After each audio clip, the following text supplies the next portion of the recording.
Hello, Asterisk. Welcome to Cursed Dose. Before we begin, make sure to subscribe, like, and comment. Because it helps more than you think, Asterisk. Let's start. The job posting didn't mention the rules, it just said night. Shift attendant needed remote location, good pay that should. There'd been enough of a warning, but I needed the money. And no one ever tells you how quiet the desert really is until you're standing. In the middle of Italone gas station, set miles away from the nearest town. No houses, no traffic, just one long road cutting through endless sand and a sky that felt too wide, too empty. I arrived just before sunset. Day attendant didn't smile when he saw me. He didn't even introduce himself. He just handed me the keys and a folded piece of paper. Read it before 2 a.m., he said. Then he left, didn't look back, didn't say good luck. That should have been my second warning. Inside the station was small. One counter, a few shelves, a flickering fridge in the corner, and a security monitor showing 4 camera feeds. Front door pumps back. Storagenth. Storagenthy Road. Nothing unusual, at least not Yeti. Waited until 1:40 a.m. before opening the papry. Don't know why I waited. Maybe I didn't want to believe it mattered. Maybe I didn't want to feel stupid for taking a job that came with instructions like this. But eventually curiosity wins. It always does. The paper was old, edges worn, like it had been folded and unfolded hundreds of times. At the top, written in shaky handwriting, rules for the night shift, and underneath a list rule. 1. Lock the front door at exactly 2:17 a.m. Not before, not after. Rule 2. If a customer arrives after 2:17, do not let them in, no matter what they say. Rule 3. If someone knocks, do not look directly at them. Rule 4. If the lights flicker 3 times, turn off the monitor immediately. Rule 5. If you hear your name outside, ignore it. You are alone. I laughed, actually laughed, because it felt like a joke, like some kind of hazing ritual. Small-town workers messing with the new guy. But then I noticed something at the bottom of the page, written in darker ink, different handwriting. If you break a rule, do not try to fix it. It already knows. That's when the station felt different.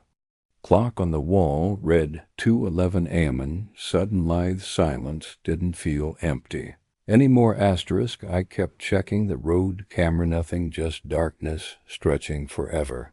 No headlights, no movement, no sound. 2:14 a.m. 3 minutes. I stood up, walked to the door, and placed my hand on the lock, waiting. 2:16 a.m. The air inside the station felt heavier, like the walls were pressing in, like something was about to happen in the building.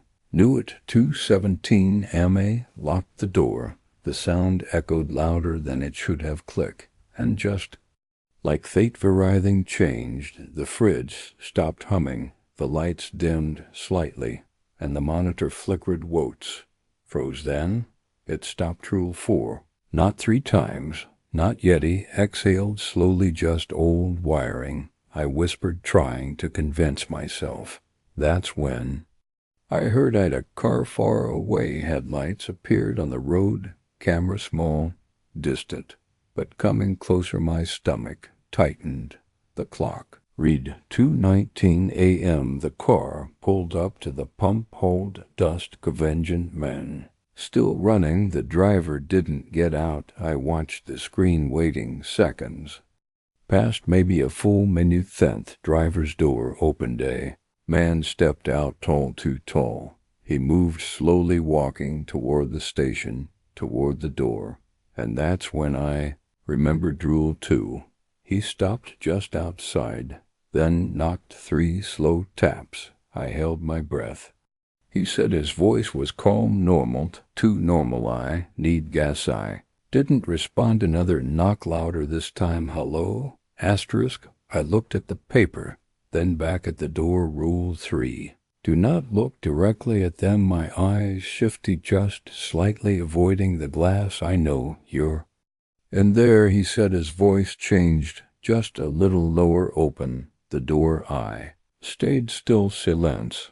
Then laughed, and it didn't sound human. Asterisk. The laugh didn't stop immediately. It dragged like something learning how to sound human and failing.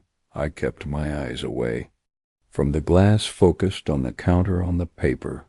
Anywhere but the door. Open it, the man said again, but this time his voice wasn't coming from just one place. It sounded like it was behind me. Froze. Low livery. Slowly I turned my head. Nothing. The station was empty, but the voice came again, right next to my ear. Let me in. He stepped back so fast I hit the shelf behind me. Bottle fell shattered. The sound echoed. Too long, too loud. Then Silenzi looked at the monitor. The man was still outside, standing perfectly still, facing the door, not moving, not blinking.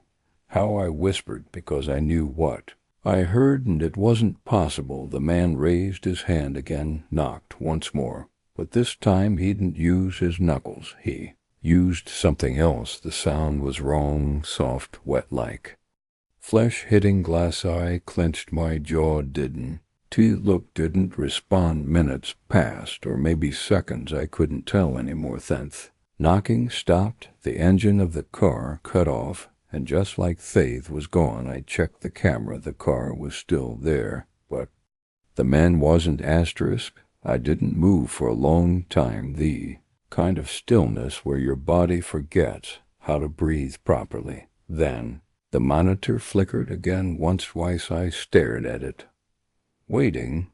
If it flickered a third time, I had to turn it off. Rule 4. The screen steadied. I exhaled, and that's when something appeared. Not outside, not at the pumps, but on the back storage camera. A shape standing between the shelves, tall, thin, facing the camera. I felt my chest tighten. The storage room was behind me, separated by a single door. Locked, at least I thought it was. The shape didn't move. It just stood there, watching the camera glitch slightly, and for a second, shape looked closer, not walking, just close. Me hands started shaking. That's not real, I whispered, but I didn't believe it. Not anymore. The lights flickered once, twice. I stood up immediately. No.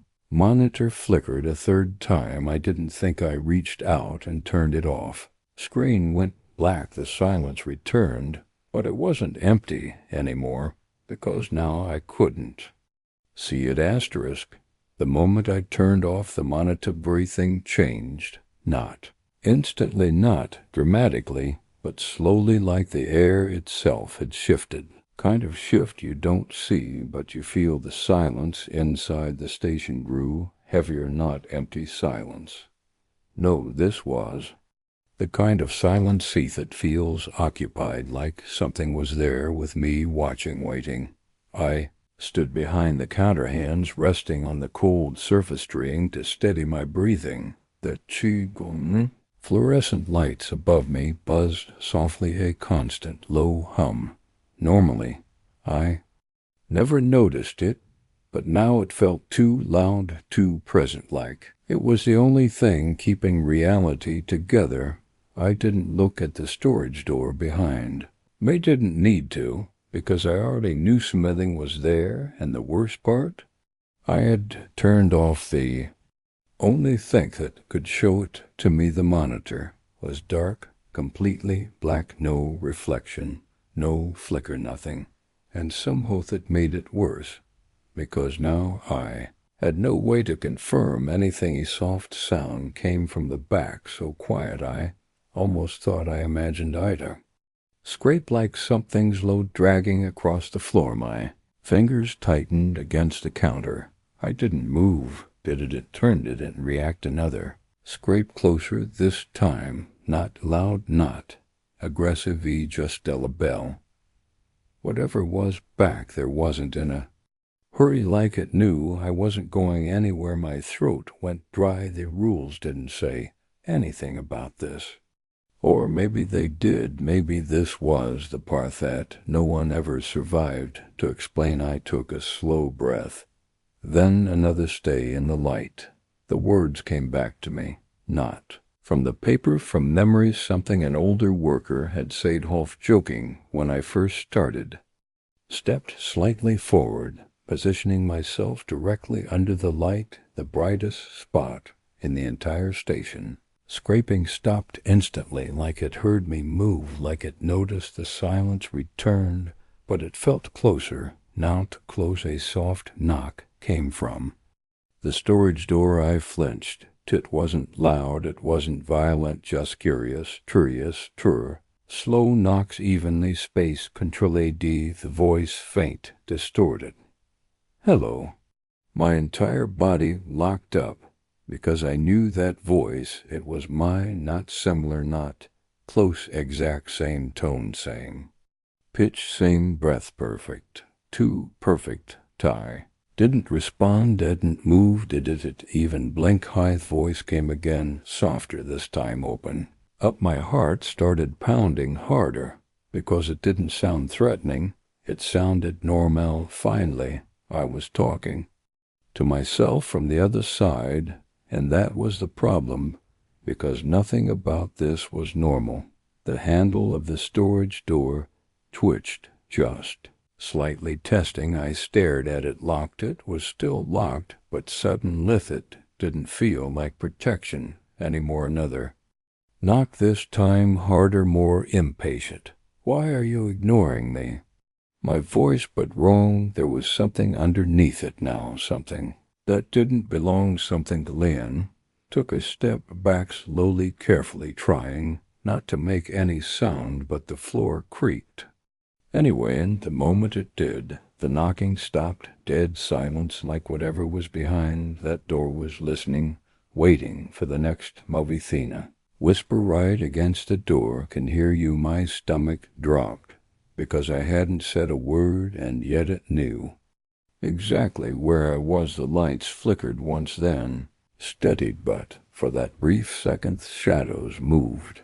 I saw something in the reflection of the glass fridge beside me, thing standing behind me, tall, too tall, its head slightly tilted, like it didn't fit properly in this world. I didn't turn around.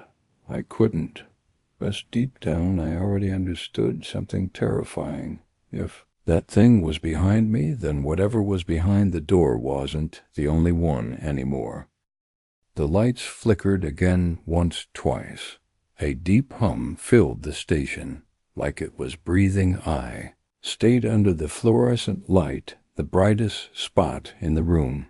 My only sanctuary, the storage door still slightly ajar, just enough to show darkness, thick, like alive. I could feel it moving behind that gap, slow, deliberate, not running, not attacking, just learning. A cold draft slipped through, carried a smell, rotten, wet, wrong. It touched my skin, made the hair on my arms stand up. Then a whisper, not from behind the door, not from the room, from everywhere at once. You were breaking the rules. I swallowed hard. I wasn't. I had followed them. Every single one. Opened the door, it said again. The voice mine, but deeper, hollow, echoing. Unhuman. I stepped back, felt the counter beneath my hands, cold, solid, the only thing I could trust. The fridge beside me reflected something tall, thin shadow, like leaning toward me, its head tilted, watching, studying. I couldn't turn. Not yet, because turning meant acknowledging it, and acknowledgement might be the last thing I ever did. The lights flickered harder. The hum deepened. The shadows stretched. They moved without sound. Then a soft scrape from the storage room, closer this time. Deliberate. I felt it behind the door, and now I felt it behind me. Not reflected, not imagined real. It was learning my fear, timing it. Testing ID, whispered to myself, barely audible. Stay calm. Follow the rules. The lights flickered one last time, and then total darkness. My heart thumped in my chest loud. Fast, I couldn't hear anything else, or maybe I didn't want Toa voice. Now multiple, overlapping, open all at once.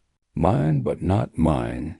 Too many tones, too many breaths, too many runth. Storage door creaked wider. The shadow inside moved, not walking, floating, just approaching. Backed into the wall. No escape. No light, just fear, and then from the darkest corner of the station another presence emerged. Different, older, hungry, it stepped silently, yet the floor groaned beneath. ID froze. I couldn't even breathe. The voices whispered again, closer now, all around me, and I realized it wasn't just behind the door. It wasn't just in the fridge reflection. It was inside me. Rules didn't say anything about this, or maybe they did, and no one survived to tell us soft.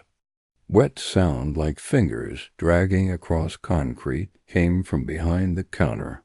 I turned my head slightly, not fully enough to see its outline tall, thinner than any human limbs, too long neck, bent in ways that shouldn't be possible. Then it smiled, not a human smile, a black void where teeth should be, and whispered, "You're mine now." The lights snapped back on, just for a second, and I saw then two more shadows emerging from the darkness. I fell to my knees, hands on my head. I couldn't move, couldn't scream. The storage door slammed shut behind me, hard like a coffin locking. I was alone, but surrounded. The hum of the fluorescent light was the only thing keeping me tethered to reality. Then the whispers began again, asterisk silence, or as close to it as I could get. My ears were ringing, my chest tight, every instinct screaming. Run, but run where? The desert outside, an endless void. No help, no escape. The shadows moved inside the station, not randomly, methodically. Like hunters circling, I noticed anew detail. Their movements were synchronized with my own. When I stepped forward, they mirrored me. When I froze, they froze. It wasn't just fear they wanted. They were studying me, learning me, predicting me. Soft voice, barely audible. "You know the rules, don't you?" I whispered, "Yes." Good. Then laughter, low, wet, inhuman. It echoed from the storage door, the counter, even the fridge reflection. Everywhere at once. I had one chance. The rules. Lock the door. Don't look. Don't respond. But the rules hadn't prepared me for this. For multiple entities learning me, breathing me, becoming me. A shadow slid across the floor, long, thin, stretching, and possibly I could feel it graze my leg. But when I looked, nothing was there. The lights flickered again, and in the reflection of the glass fridge, I saw myself or something wearing me, same posture, same clothes, same fear. It smiled and whispered, "You are Min Nia." Sudden realization hit me. The rules were never about survival. They were about training for them, for whatever lived here, in the station, in the desert, waiting, learning, hungry. The storage door creaked open again, slowly. I backed into the counter, trapped, no light, no way out, and the shadows moved closer, filling the room, wrapping around me, becoming one. The clock ticked. 2:47 a.m. minutes past the rule. Too late now. And then the whispers all at once screamed my name, asterisk. They? Darkness didn't just fill the station. It weighed on me, heavy, pressing. Like the desert itself had seeped inside. I pressed my back against the counter, hands gripping the cold laminate, my fingers trembling. The storage door was wide open now, a shadow moved within it, slow, fluid. Impossible. I forced my eyes to the fridge reflection and saw movement, not my reflection. Something wearing me, its head tilted. Observing, learning eye tried to steady my breathing. One slow inhale, one long exhale. The rules locked. Doors. Flickering lights. Ignoring knocks, they weren't enough. Something new had entered the station. Something that didn't care about rules. I thought about the paper, the warnings, the list of rules. And then I remembered the note at the bottom. If you break a rule, it already knows. I hadn't broken any rules, but I was terrified, and fear was exactly what it wanted. Scraping sound echoed, not loud, but distinct from the back storage closure. Deliberate. My heart thumped faster, each beat loud in my ears, like it wanted me to notice it, like it was counting me. The lights flickered once, then twice. The shadows stretched, reaching. I felt cold air brush my neck. I shivered, and then a whisper, not one voice, many voices. Sever le parptis tas, open, open, open. It was mine and not mine. I wanted to scream, but my throat was dry. My mouth wouldn't move. The shadow in the storage door shifted, and I saw it clearly now. Limbs too long, body thin. Unnatural neck bent, impossible face. Avoid it. Smiled a wet, black void smile, and whispered my name. I wanted to run, but the station was too small. The shadows were closing in, and then a third presence emerged from the darkest corner, silent, observing it. Didn't move like a human. It glided, but the floor groaned beneath. Heidi was trapped. No light, no help, just fear. I realized the rules hadn't been about surviving. They were about learning. Themph. Shadows, the whispers, the shapes, they weren't attacking me, yet they were preparing me. The lights flickered again, and in the reflection of the fridge I saw myself, or what I would become. The handle of the storage door twitched, slowly, like testing, and then it moved. One long, fluid step closer. And I knew this wasn't the beginning. It was far from it. Asterisk. I sank to the floor, back against the wall, eyes fixed on the storage door. Shadows were everywhere now, filling the corners, stretching across the floor, reaching toward. The light above me whispered to myself, stay calm, follow the rules. But the rules didn't say anything about multiple entities, learning me, mirroring me, becoming me. The scraping began again. Closer, dragging along the floor, soft, wet, unnatural. The shadow stepped fully out of the storage. Its limbs moved fluidly, stretching impossibly. Could see the void where its face should be, and it smiled again. The whispers surrounded me.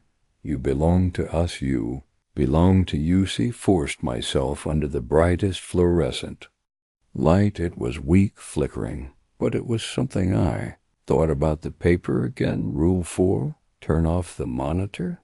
If it flickers 3 times, the monitor off, safe. I didn't know I noticed now that my own reflection in the fridge was wrong. The eyes mine, but darker. The smile mine, but twisted. And it moved independently. I screamed in my mind, but no sound came out. The shadow advanced, its movement synchronized with my own. Every step I took it matched. Every small breath it echoed. I realized I was being studied, predicted, learned. The whispering grew louder all around me. From the walls, the fridge, the shadows, my own voice distorted, echoing, calling, open, open, open. I backed into the counter. No escape. The lights flickered again, and I saw something new from the corner by the pumps. Another shadow, different, older, hungry. It approached slowly. The floor groaned. Time seemed to stretch. And then the first shadow touched me. Not physically, not yet, but mentally it reached into my fear, twisted it, breathed it in. I understood the rules weren't meant to protect me. They were meant to train me for whatever this was, for whatever lived here. The lights flickered, and I knew the real horror had only just begun. I couldn't move, every muscle in my body frozen, my eyes locked on the storage door and the shadows surrounding me. They didn't walk like humans. They glided, stretched, bent, like reality itself was being rewritten around them. I tried to remember the rules: lock the doors, ignore the knocks, stay in the light. But the rules, they felt useless now. The first shadow, the one that mirrored me, leaned closer, not physically. Not yet, but I felt it inside my mind, a presence that shouldn't exist. Cold. Heavy, intrusive. I stumbled backward, fingers scraping along the floor. The tiles cracked under the pressure of tension. Then the whispering began again. Not a single voice, multiple, layered, echoing, distorted, overlapping. We see you. We know you. You can't hide. I pressed myself under the flickering fluorescent light. It was weak, barely a circle of safety. A sound caught my attention. From the ceiling, a soft scratching, something moving above. I looked up and froze. Shadows crawling along the ceiling, stretching down like black veins reaching toward the light. My stomach twisted. I tried to speak. Nothing came out then. The fridge reflection, it moved again. My face twisted into a mockery of itself. Eyes darker, smile wider, but it wasn't. May tried to close my eyes to block it out, but I couldn't. The reflection followed. A shadow emerged from the corner by the pumps, older, larger, hungry. It didn't approach quickly. It didn't rush. It waited, measured, patient. I remembered the paper, Rule 5. If you hear your name outside, ignore it. But this was inside, echoing my own voice. Mocking. May could feel the presence of all three entities now. Every corner, every shadow, breathing, watching, waiting. I sound metal scraping against concrete from the storage room. I froze, every nerve in my body screaming. The shadow mirrored my fear and laughed. It sounded like me, and not me. Distorted, wet, hollow. I realized then they weren't trying to kill me yet. They were learning me, understanding me, breaking me down so they could become me. The lights flickered violently now. Shadows stretched across the ceiling, across the floor, across my soul. I knew I had to move. But where? The station was a cage. The first shadow touched my mind. Again it whispered, "Open the door, join." And then something new happened. The air became heavy, thick, like water. I couldn't breathe properly. Each inhale felt like I was dragging sand through my lungs. And suddenly I saw them, not reflections, not shadows, but forms, hundreds of them writhing, stretching, waiting just outside the station in the desert ties. Millions of eyes glimmering in the dark, watching. I wanted to scream, but my throat dry, silent, and the whispering grew louder. You are ours, you belong to us. We will learn you, asterisk. I could feel the station itself shaking, breathing, alive. The fluorescent light flickered violently, and the shadows merged. All three became one, a towering figure, impossibly tall, limbs twisting like smoke, face voided, smile infinite. It moved toward me, slow, deliberate. Every step bending reality. I remembered the paper. Rule 1. Lock the door at 2:17. Rule 2. Do not let customers in after 2:17. I checked the clock. 2:35. Amy was already late. Entity whispered again. Rules are meaningless. Now the lights flickered again. And in that brief darkness I saw the reflection of a figure behind me. Not me. Something taller, darker, smiling. My body screamed to run. But my legs refused the shadow, reached, and my mind shattered. I felt my thoughts unravel, my memories, my fears, my name being consumed, absorbed, and then silence. Absolute silence. I opened my eyes slowly. The station empty, the shadows gone, the air still, my hands trembling.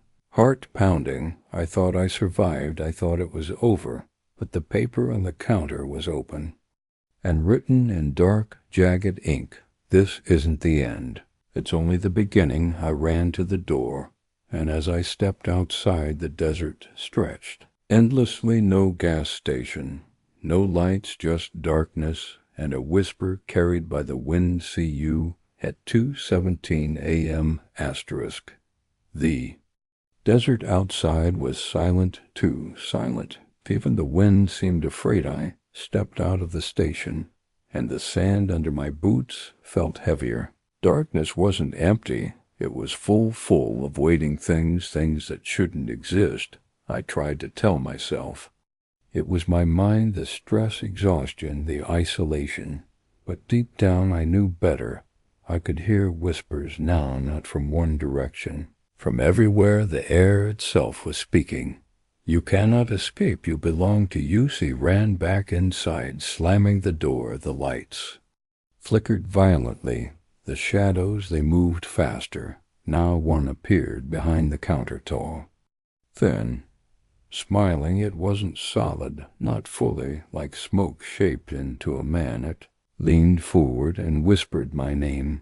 Not once, not twice, over and over. I remembered Rule 5. If you hear your name outside, danger it, but this was inside. It didn't care about rules. Backed toward the fridge, the only reflection I had left, and I saw them all, the mirrors, the fridge glass, every reflective surface filled with shadows, mocking me, mirroring me, learning me. And then a new sound, metallic, scratching from the ceiling, from the vents, from the pumps, everywhere at once. I couldn't tell which direction it came from. It was in me now, inside my mind. "Do you see us? Do you hear us? You cannot hide." I tried to scream. Nothing came out, and then the fluorescent light above me flickered once and went out. Total darkness, and I could feel them everywhere. Asterisk. I groped along the counter, hands shaking, trying to find a flashlight. My fingers brushed metal cold. It wasn't the flashlight. It was the keys hanging from the hook. I grabbed them. Click. Light, just a beam, barely cut through the darkness, and that was enough, because I saw them standing by the pumps, closer than before. Tall, thin, twisting limbs, faces voided, grinning at me. Backed up and hit the wall. Nowhere to go. The light flickered again, and in that moment the reflection in the fridge smiled wider. It mimicked me perfectly, but it wasn't me. Sound of the desert, or whatever lay beyond, grew louder. Footsteps, scratching, breathing all around me, yet no one was visible. I remembered Rule 4. If the lights flicker 3 times, turn off the monitor immediately. I looked at the screen. It was dead, power gone. The shadows advanced closer, faster, and then a knock, soft, 3 slow taps. I didn't look. I couldn't, and it spoke. "Open or we come to youth." Fridge reflection moved again, its eyes hollow, filled with curiosity and hunger. I realized they didn't just want me to open the door. They wanted meal of me. Asterisk. I stumbled backward toward the storage door, locked, supposed to be safe, but the handle moved. Again, slow, deliberate, the shadow from the reflection stepped out, not fully solid, but enough to see it. Grinned, and then something happened I didn't expect. The other shadows from the desert, from the ceiling, merged into one enormous shape. I could feel it pressing down on me, warping reality, bending the station, the desert, my very mind. The whispering grew deafening. "You are ours. You cannot run. You belong to use." Shut my eyes, prayed, and in that instant everything stopped. The shadows froze the desert. Silent, the station, still I opened my eyes, and I was alone. The lights flickered back on the clock, read 2:59 a.m. The paper on the counter opened again, new handwriting. It waits for 2:17 a.m. again.